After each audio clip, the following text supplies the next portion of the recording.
Hello students, welcome to law with Kajal. तो आज जो हम क्वेश्चन करेंगे वो आपके आईपीसी से करेंगे कि आपकी आईपीसी के अंदर जो क्राइम की स्टेजेस हैं वो कितने प्रकार की हैं।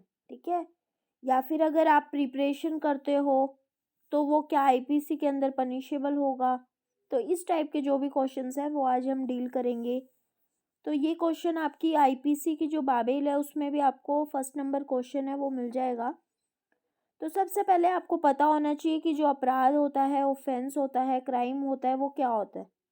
तो ऐसा कोई एक्ट या फिर ओमिशन जो कि लॉ के द्वारा क्या है, पनिशेबल हो। कोई भी लॉ हो सकता है, कोई स्पेशल लॉ भी हो सकता है, या फिर कोई जो आपका लोकल लॉ है वो भी हो सकता है। ठीक है, लेकिन कोई एक्ट जो है वो डायरेक्टली या फिर एकदम से हम बोलें कि वो पनिशेबल हो जाए तो ऐसा नहीं होता है। उसको डिफरेंट डिफरेंट स्टेजेस जो आती हैं उनसे गुजरना पड़ता है। तो ये जो स्टेजेस होती हैं 3 टाइप्स की दी हुई हैं, लेकिन मेरे हिसाब से अगर हम देखेंगे तो मैं 4 स्टेजेस को मानूंगी। आपकी आईपीसी के अंदर सबसे पहला बताया हुआ है आपका इंटेंशन, सेकंड स्टेज है आपकी प्रिपरेशन, थर्ड स्टेज है आपकी प्रयत्न। ठीक है, और मेरे अकॉर्डिंग जो फोर्थ आपका स्टेज होगा वो आपका होगा कंप्लीशन। ठीक है, कंप्लीशन का मतलब हो गया कि जो आपका एक्ट है, जो आपने मतलब जो किया था, जो क्राइम करने के लिए आपने एक्ट किया था वो कंप्लीट ही हो गया। ठीक है, उसमें मतलब कोई चांसेस ही नहीं है। तो सबसे पहले देखो इंटेंशन की बात करेंगे। तो इंटेंशन में देखो कोई भी अगर हम काम कर रहे हैं तो ये सीधा सा पता है कि हमारा जो मतलब इंटेंशन होता है वो ज़रूरी है। कोई ना कोई हम काम करेंगे, उसके पीछे हमारे कुछ इमोशंस होते हैं, कोई गुस्सा होता है, कुछ भी हो सकता है, गुस्सा भी एक इमोशन का ही पार्ट है। तो इसको हम इंटेंशन कहते हैं। जैसे अभी देखो, अभी मेरा मन कर रहा है कि मैं बी को जो है वो जाके और उसका मर्डर कर दूं।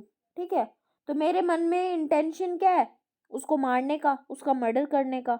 ठीक है, ये जो इंटेंशन है ये आपका मेंसरिया, ठीक है, आपके दुराशय का भी होना इसमें मतलब कि जरूरी है। लेकिन इंटेंशन जो है वो पनिशेबल नहीं है। ठीक है, इसकी जो फर्स्ट स्टेज है जो इंटेंशन है उसको क्या है, क्राइम नहीं माना गया है। क्योंकि अगर आपके मन में आ रहा है तो मन में आना कोई क्राइम थोड़ी है। ठीक है, लेकिन इसका एक एक्सेप्शन है।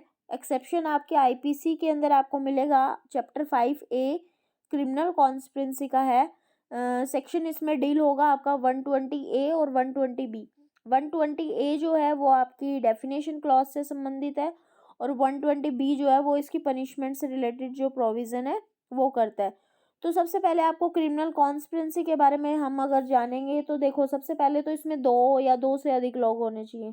ठीक है, वो किसी इलीगल एक्ट को कर रहे हैं या फिर किसी लीगल एक्ट को इलीगल इंस्ट्रूमेंट के द्वारा करने के लिए अगर एक साथ अपनी कंसेंट दे देते हैं तो उनका केवल इंटेंशन ही होता है, लेकिन वो ऐसी योजना के अनुरूप कार्य किया जाना वो आवश्यक नहीं होता। लेकिन जब 2 या 2 से अधिक लोग ऐसा कोई इंटेंशनली कोई काम करने के लिए अगर वो अपनी कंसेंट करते हैं, सहमत हो जाते हैं, तो इन सरकमस्टांसेस में क्या है, उसको क्राइम माना जाता है। सेकंड स्टेज आपका आता है प्रिपरेशन। तो प्रिपरेशन की बात होती है तैयारी। अभी देखो तैयारी कैसे, सबसे पहले आपको पता होना चाहिए कि अगर कोई बंदा अगर अपराध करेगा तो अपराध करने के लिए उसके मन में विचार आएंगे। विचार आने के बाद में वो कहीं ना कहीं से साधन जुटाएगा, है ना। अभी जैसे मान लो ए जो है वो बी का मर्डर करना चाहता है। ठीक है, और बी के घर में चोरी करना चाहता है, तो वो इस इंटेंशन से ए जहर की व्यवस्था करता है ताकि, या फिर जो कोई भी अस्त्र शस्त्र हो सकते हैं, चाकू, बंदूक, कुछ भी हो सकता है, और गृह भेदन के लिए उपकरण जुटाता है। तो इन सरकमस्टांसेस में क्या कहेंगे कि इसने क्या है, तैयारी की है। अब मुझे मेरा मन है कि मुझे, भाई मेरे सामने एक लड़का खड़ा है और मेरा मन है कि मैं इसको जान से मार दूंगी, है ना, मेरा इंटेंशन तो आ गया कि मैं इसको मार दूंगी। अब मैं उसके लिए क्या करूंगी, या तो मैं जहर खरीद के लेके आऊंगी, पॉइजन, या फिर मैं बाजार से कोई ऐसा मतलब कुछ भी जो उसकी जान ले सके, कोई भी साधन लेके आऊंगी। कुछ भी हो सकता है, चक्कू हो सकता है मेरे पास में, या फिर मेरे पास में कोई रिवॉल्वर हो सकती है, कुछ भी हो सकता है, XYZ। तो वो जब मैं वो लेके आ रही हूँ ना, तो मतलब उस क्राइम को करने के लिए क्या है, मैं प्रिपरेशन जो है वो कर रही हूँ। लेकिन प्रिपरेशन जो है, तैयारी जो है, वो अपने आप में अपराध नहीं है, ठीक है। लेकिन कुछ ऐसे एक्सेप्शंस हैं। एक्सेप्शंस की बात करूं तो प्रिपरेशन के लिए आपकी आईपीसी के अंदर सेक्शंस दिए हुए हैं। एग्जांपल के लिए देखो कि अगर आपकी जो इंडियन गवर्नमेंट है उसके अगेंस्ट अगर वॉर करने की प्रिपरेशन कर रहे हो, सेक्शन 122, ठीक है। अगर भारत के साथ में कोई अच्छे संबंध रखने वाला कोई देश है, तो आप उसके साथ में लूटपाट करने की तैयारी कर रहे हो, आप डकैती करने की तैयारी कर रहे हो 299 में, ठीक है। तो अभी जैसे देखो मधुसूदन गुप्ता का केस था, तो इसमें क्या हुआ था कि जो डकैती थी, डकैती करने के लिए गिरोह बनाना। अभी डकैती जब आप पढ़ोगे ना, तो आपको डकैती में पता चलेगा कि किस तरह से डकैती के अंदर नंबर ऑफ मेंबर, यानी कि उसमें कितने सदस्य होने चाहिए, कितने व्यक्ति होने चाहिए, इनके बारे में भी आपको पता चलेगा। तो अगर आप डकैती के लिए गिरोह भी बना रहे हो, बनाने की प्रिपरेशन कर रहे हो, तो उन सर्कमस्टांसेस में क्या है, आप क्राइम कर रहे हो, ठीक है। फिर थर्ड जो आपका आता है, थर्ड आता है आपका अटेम्प्ट। अटेम्प्ट समझते हो ना, प्रयास, कंप्लीट। तो इसमें क्या कहता है, प्रयत्न कर दिया, कि अपराध की ये थर्ड स्टेज है, इसको क्या है, पनिशेबल माना गया है। इंटेंशन और प्रिपरेशन से व्यक्ति अपराध करने के लिए क्या होता है, अबैट होता है, उत्प्रेरित होता है, ठीक है। और वो अटेम्प्ट ही है जो क्राइम को कंप्लीशन की ओर लेके जाता है, पूर्णता की ओर लेके जाता है, ठीक है। अभी जैसे देखो, मान लो मैंने जैसे प्रीवियस जो हमारा एग्जांपल है वही लेके आते हैं। मैंने क्या करा, बी को मारने के इंटेंशन से बाजार गई और वहां से मैंने एक धारीदार चाकू खरीदा, ठीक है। अब मुझे पता है कि बी इसी रास्ते से गुजरेगा और मुझे इसको मारना है। मैंने क्या करा, वहां पे मैं चली गई और चाकू जो है वो बी के पेट में या कहीं पे भी जहाँ उसका डेथ हो सकती है, मैंने उसके वो चाकू उसके पेट में मार दिया, ठीक है। और उसने क्या है, उसकी डेथ हो जाती है। तो अब देखो, मेरे मन में इंटेंशन आई किस चीज की, उसको मारने की, ठीक है। सेकंड, मैंने प्रिपरेशन करी कौन सी, बाजार से चाकू लाने की। थर्ड, मैंने अटेम्प्ट कब किया, जब मैंने उसको मारने के इंटेंशन से उसके पेट के अंदर क्या है, चाकू मारा, है ना।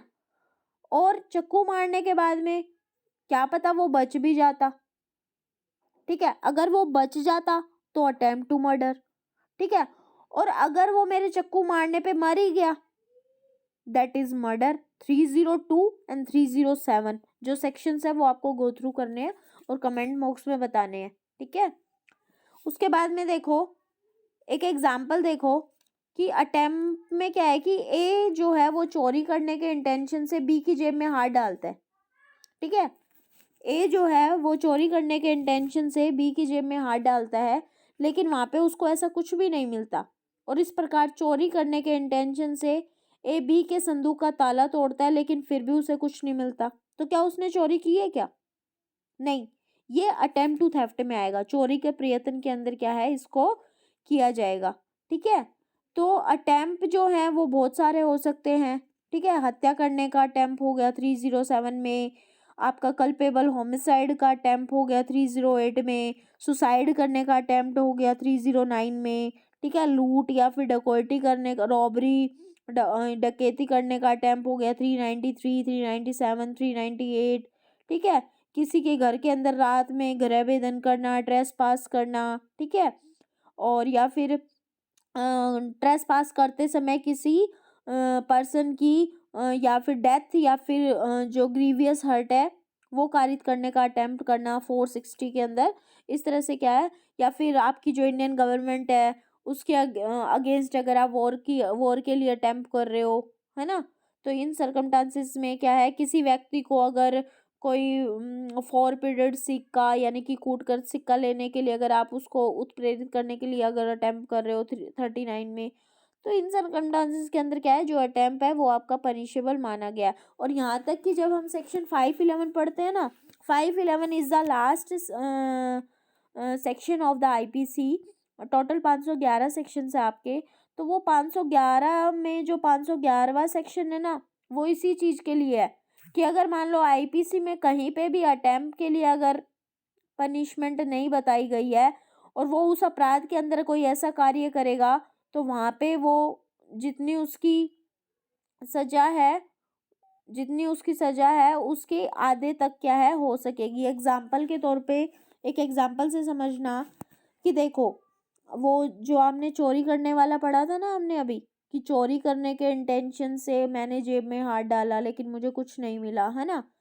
तो अभी मैंने अटेम्प्ट तो कर दिया, ठीक है, अब मुझे कुछ नहीं मिला। अगर मिल जाता तो कंप्लीट ही हो जाता, फिर तो मैं उसके हाथ में कुछ भी होता उसकी जेब में तो वो मैं चुरा लेती। लेकिन यहाँ पे ऐसा नहीं हुआ, ठीक है, उसने अटेम्प्ट किया। तो अभी देखो, सेक्शन 378 में आपको चोरी की डेफिनेशन मिलेगी, 379 के अंदर आपको जो उसका पनिशमेंट मिलेगी, ठीक है। तो आपकी चोरी के लिए पनिशमेंट 3 साल की है। तो अब जो आपका सेक्शन 511 है ना, वो अटेम्प्ट टू थेफ्ट के अगर प्रोविजन पे बात करूं, क्योंकि अटेम्प्ट टू थेफ्ट है वो आईपीसी में कहीं पे भी नहीं प्रिस्क्राइब किया हुआ, तो वो आपका जहाँ पे प्रिस्क्राइब नहीं है वो आपका 511 में कवर होगा, ठीक है। और 511 के अंदर जब कवर हो रहा है सेक्शन 511 के अंदर, तो वहां पे आप देखोगे कि जिस तरह से 379 में चोरी के लिए पनिशमेंट 3 साल की है ना, तो वो 511 में अगर अटेम्प्ट टू थेफ्ट कर रहा है तो उन सरकमस्टांसेस में वो जो सजा है वो 1.5 साल तक की हो सकती है, ठीक है। तो जब कोई ऐसा पर्सन अटेम्प्ट किया जाता है, अटेम्प्ट करता है, तो उन सरकमस्टांसेस के अंदर क्या होता है, वो पर्सन जो है वो पनिशेबल होगा। Attempt every time punishable. फिर जब आप बात करते हैं कि आपका जो अटेम्प्ट है और जो प्रिपरेशन है उसमें क्या डिफरेंस है, तो देखो, सबसे पहले तो नॉर्मली हम बात करें तो जो प्रिपरेशन है वो सेकंड स्टेज है, अटेम्प्ट थर्ड स्टेज है, ठीक है। प्रिपरेशन में आप क्या कर रहे हो, सारी चीज़ों को इकट्ठा कर रहे हो, ठीक है। और अटेम्प्ट के अंदर क्या कर रहे हो, आप अपराध कारित करने का मन बना चुके हो, चेष्टा कर रहे हो उसकी, ठीक है। तैयारी अपने आप में कोई भी अपराध नहीं है, लेकिन जो अटेम्प्ट है वो अपने आप में एक ऑफेंस है। और कुछ एक्सेप्शंस को छोड़ के जो अटेम्प्ट है उसको पनिशेबल माना गया है, लेकिन जो आपका सॉरी, प्रिपरेशन को क्या है, पनिशेबल माना गया है, लेकिन जो आपका अटेम्प्ट है वो क्या है, पनिशेबल ही है, ठीक है। आपको क्वेश्चन कैसा लगा कमेंट सेक्शन में मुझे ज़रूर बताना, और वीडियो कैसी लगी, वीडियो को लाइक कमेंट शेयर ज़रूर करना। Thank you.